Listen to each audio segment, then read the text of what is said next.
मुनियों ने पूछा, महाभाग, आप सर्वज्ञ हैं, समस्त प्राणियों के हित में तत्पर रहने वाले हैं।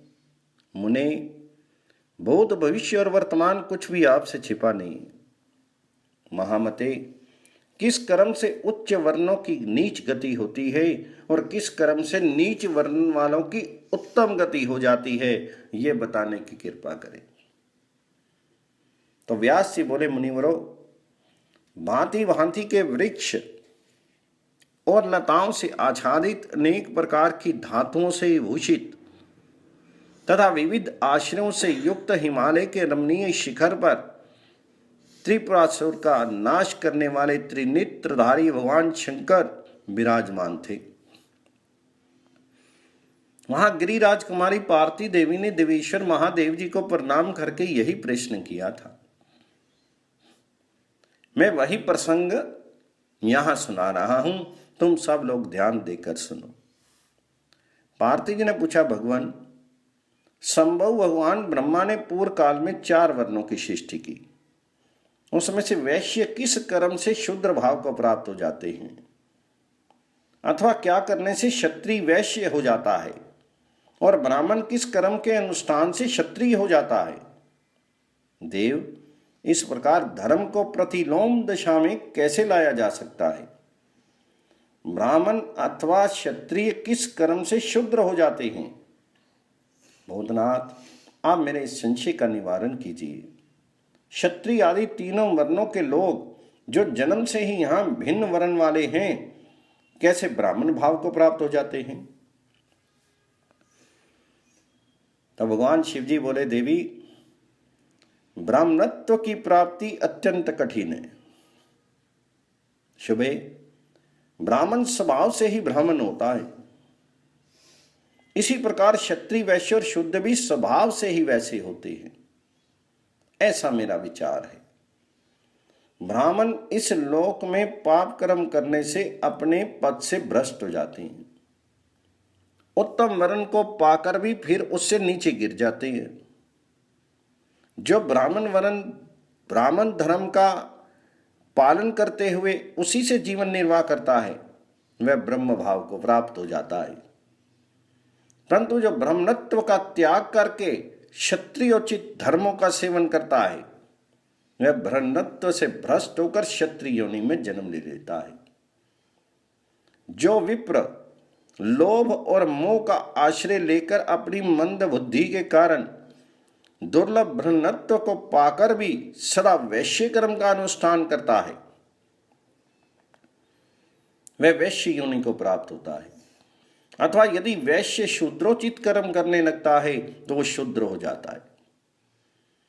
अपने धर्म से भ्रष्ट हुआ ब्राह्मण शूद्रत्व को प्राप्त होता है, वर्ण से भ्रष्ट या बहिष्कृत होने पर वह ब्रह्मलोक से भी गिर जाता है और नरक में पड़ने के पश्चात शूद्र योनि में जन्म लेता है। महाभागे, क्षत्रिय अथवा वैश्य भी जब अपना अपना कर्म छोड़कर शूद्रोचित कर्म करने लगते हैं, तब अपने पद से भ्रष्ट होकर वर्ण संकर हो जाते हैं। ऐसे कर्म भ्रष्ट ब्राह्मण, क्षत्रिय और वैश्य तीनों शूद्र भाव को प्राप्त होते हैं। जो शूद्र ज्ञान विज्ञान से युक्त एवं पवित्र होकर अपने धर्म का पालन करते हुए जीवन निर्वाह करता है, धर्म को जानता है और उसके पालन में तत्पर रहता है, वे धर्म के फल का भागी होता है। देवी, ब्रह्मा जी ने ये एक दूसरी आध्यात्मिक बात बतलाई है, जिसके पालन से धर्मकामी पुरुषों को नैष्टिक सिद्धि प्राप्त होती है। जो मनुष्य क्षत्रिय के वीर और शूद्र जातीय स्त्री के गर्भ से उत्पन्न अथवा वर्ण संकर है, उसका अन्न अत्यंत निंदित माना गया है। इसी प्रकार एक समुदाय का अन्न, श्राद्ध और सूतक का अन्न तथा शूद्र का अन्न कभी नहीं खाना चाहिए। देवी, देवताओं और महात्मा पुरुषों ने शूद्र के अन्न की सदा ही निंदा की है। ये श्री ब्रह्मा जी के श्री मुख का कथन होने के कारण अत्यंत प्रामाणिक है। जो ब्राह्मण अपने पेट में शूद्र का अन्न या मृत्यु को प्राप्त होता है, वे अग्निहोत्री और यज्ञकर्ता होते हुए भी शूद्रोचित गति को प्राप्त होता है। पेट में शूद्र का अन्न शेष रहने के कारण वे ब्रह्मलोक से भ्रष्ट हो जाता है। शूद्र अन्न भोजी ब्राह्मण शूद्रत्व को प्राप्त होता है, इसमें अन्य विचार के लिए स्थान नहीं है। ब्राह्मण अपने उदर में जिसका अन्न शेष रहते प्राण त्याग करता है और जिसके अन्न से जीवन निर्वाह करता है, उसी की योनि को प्राप्त होता है। जो लोग दुर्लभ ब्रह्मत्व को अनायासी पाकर उसकी अवहेलना करते हैं अथवा अभक्ष्य भक्षण करते हैं, वे ब्रह्मत्व से गिर जाते हैं। शराबी, ब्रह्मत्यारा, चोर, व्रत भंग करने वाला, अपवित्र, स्वाध्याय ना करने वाला, पापी, लोभी, अपकारी, शठ, व्रतहीन, शूद्री का पति, दोगले का अन्न खाने वाला, सोमरस बेचने वाला और नीच सेवी ब्राह्मण ब्राह्मणत्व से भ्रष्ट हो जाता है। गुरु स्त्रीगामी, गुरु द्वेषी, गुरु निंदापरायण तथा ब्रह्मद्रोही ब्राह्मण भी ब्रह्म योनि से गिर जाता है।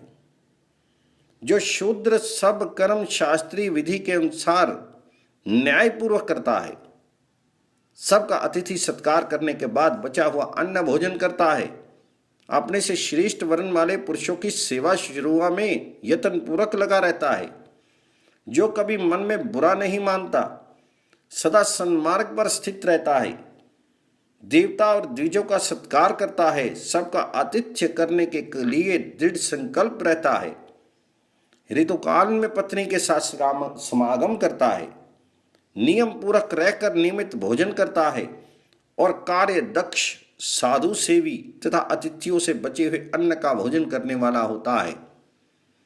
जो कभी भी मांस नहीं ग्रहण करता, ऐसा शूद्र वैश्य योनि को प्राप्त हो जाता है।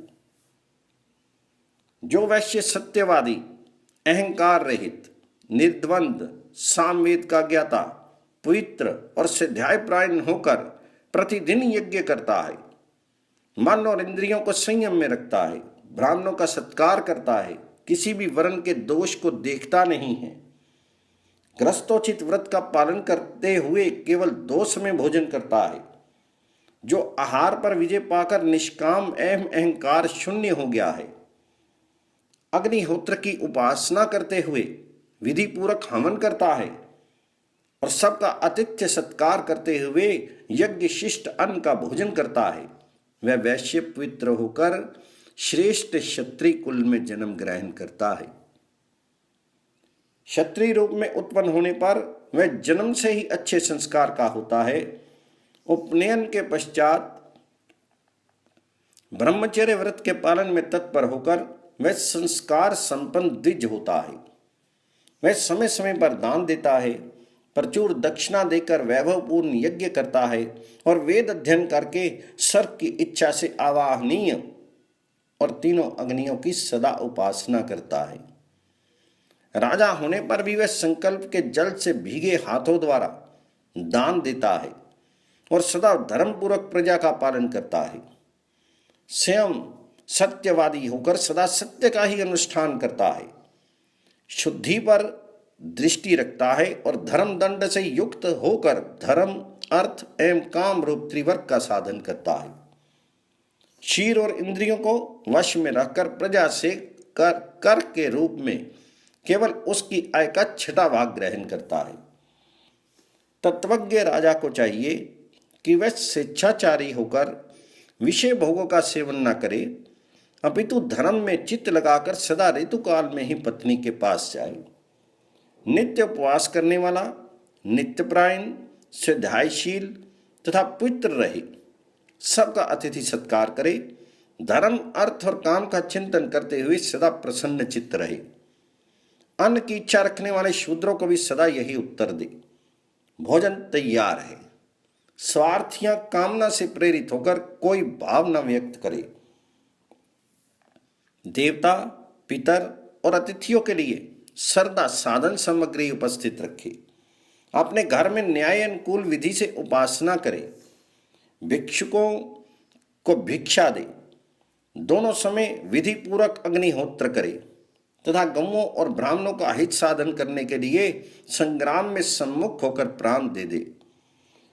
त्रिविध अग्नियों के सेवन तथा मंत्रोच्चारण पूर्वक हवन करने से पवित्र होकर क्षत्रिय भी जन्म जन्मांतर में ज्ञान विज्ञान संपन्न, वेदों का पारंगत और संस्कार युक्त ब्राह्मण हो जाता है। इस प्रकार उत्तरोत्तर शुभ कर्म करने से धर्मात्मा वैश्य कर्म के अनुसार क्षत्रिय होता है और नीच कुल में उत्पन्न शूद्र भी उत्तम कर्म करने से संस्कार संपन्न द्विज हो जाता है। देवी, जन्म से ब्राह्मण होने पर भी जो दुराचारी और समस्त वर्ण संकरों का अन्न भोजन करने वाला है, वह ब्राह्मणत्व को त्याग कर वैसा ही शूद्र हो जाता है। इसी प्रकार शुद्ध आत्मा एवं जितेंद्रिय शूद्र भी शुद्ध कर्मों के अनुष्ठान से ब्राह्मण की भांति सेवन करने योग्य हो जाता है। ये साक्षात ब्रह्मा जी का कथन है। जो शूद्र अपने स्वभाव और कर्म के अनुसार जीवन बिताता है, उसे द्विजातियों से भी अधिक शुद्ध जानना चाहिए, ऐसा मेरा विश्वास है। जन्म, संस्कार, वेद अध्ययन और संतति, ये सब द्विजत्व के कारण नहीं है। द्विजत्व का मुख्य कारण तो सदाचार ही है। संसार में ये सब लोग आचरण से ही ब्राह्मण माने जाते हैं। उत्तम आचरण में स्थित होने पर शूद्र भी ब्राह्मणत्व को प्राप्त हो जाता है। पार्वती, ब्रह्म स्वभाव सर्वत्र सम है, ये मेरी मान्यता है। जहां निर्गुण एवं निर्मल ब्रह्म स्थित है, वहीं द्विज हैं। देवी, ये जो विमल स्वभाव वाले पुरुष हैं, वे ब्रह्म के ही स्थान और भाव का दर्शन कराने वाले हैं। प्रजा की सृष्टि करते समय वरदायक भगवान ब्रह्मा ने स्वयं ही ऐसी बात कही थी। ब्राह्मण इस संसार में एक महान क्षेत्र हैं, जो हाथ पैरों से युक्त होकर सर्वथा विचरते रहते हैं। इसमें जो बीज पड़ता है, वह परलोक में फल देने वाली खेती है। ब्राह्मण को सदा संतुष्ट एवं सन्मार्ग का पथिक होना चाहिए। उन्नति चाहने वाले द्विज को सदा ब्रह्म मार्ग का अवलंबन करके रहना चाहिए। ग्रस्त ब्राह्मण को घर पर रहते हुए प्रतिदिन संहिता के मंत्रों का अध्ययन और स्वाध्याय करना चाहिए। वह अध्ययन की वृत्ति से ही जीवन निर्वाह करे। जो ब्राह्मण इस प्रकार सदा सन्मार्ग में स्थित होकर अग्निहोत्र और स्वाध्याय करता है, वह ब्रह्म भाव को प्राप्त होता है। देवी, ब्रह्मत्व को प्राप्त करके उसकी यत्न पूर्वक रक्षा करनी चाहिए। ये मैंने तुम्हें बड़ी गोपनीय बात बतलाई है। शूद्र धर्माचरण से ब्राह्मण होता है और ब्राह्मण धर्म भ्रष्ट होने पर शूद्रत्व को प्राप्त हो जाता है।